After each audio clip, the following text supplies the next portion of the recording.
Welcome to video 12, all about stabilization.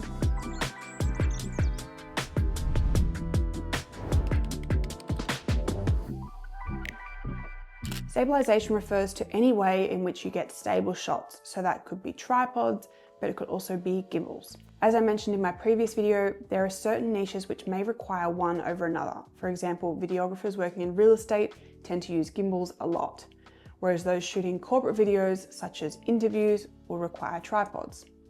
All I'm going to do in this video is give you a basic rundown on each to help you determine which may be right for you, as well as some of the brands which I've tried and tested. So first up, gimbals. You may very well go your entire videography career without ever using a gimbal.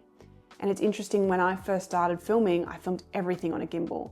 It's because I thought that video had to be 100% smooth 100% of the time. I also hadn't built out my camera rig yet, and so I couldn't get the stability in my shots that I can now just from filming handheld. So I relied heavily on a gimbal. I do still use a gimbal, and one of the situations where I find myself using it is events. Sweeping shots of a crowd or a large room are much smoother and easier to get on a gimbal. You can get a lot of motion and movement in shots with a gimbal, as you can walk around a room and the shot will be shake-free. I currently have the DJI Ronin RS4. It's a fantastic gimbal and a very well-trusted brand. There are quite a few gimbals out there, so to help you narrow it down, I'd start by looking at the weight capacity. For reference, the Sony a7 IV weighs about 650 grams. By the time you add a lens, a battery, filters, and any other accessories, you could be up over 2 kilos. DJI is definitely the leader in gimbals, with the brand Zhihun offering a competitive but smaller range. Now onto tripods. I'd say no matter what you film, at some point you'll need to purchase at least one tripod. I thought I'd only ever need one, and now I have 4.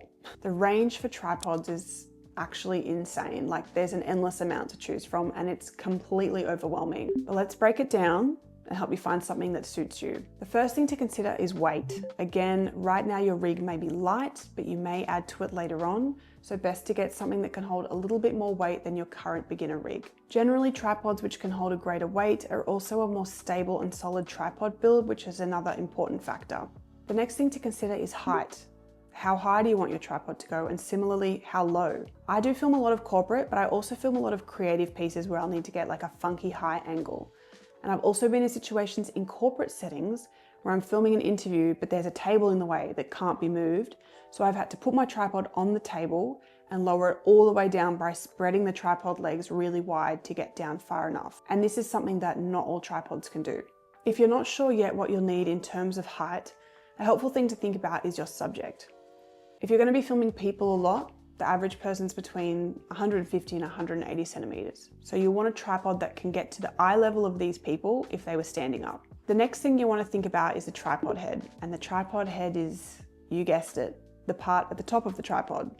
It's where your camera sits, and it's the part that you can move and control while filming. There are different types of heads, such as ball head and fluid head. And a fluid head is generally best for videography, as it allows for smooth and easy panning and tilting at the same time.